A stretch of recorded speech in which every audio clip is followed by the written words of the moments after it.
I'm Mike Smith. I started Complete Window Care in response to what I saw as a lack in the market for window repair companies.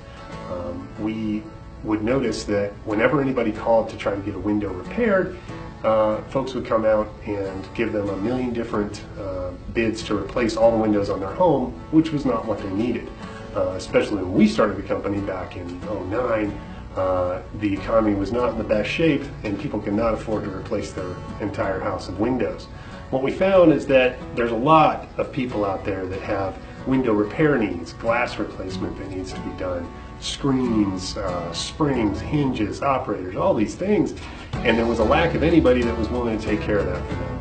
And that's what we do at Complete Window Care, is repair your windows and try to get you by with what you've got, rather than coming in and telling you you need a whole new house of windows. What we're going to do is come in and assess your needs and get you the right repairs to get your windows going and keep you going in your home for a long time.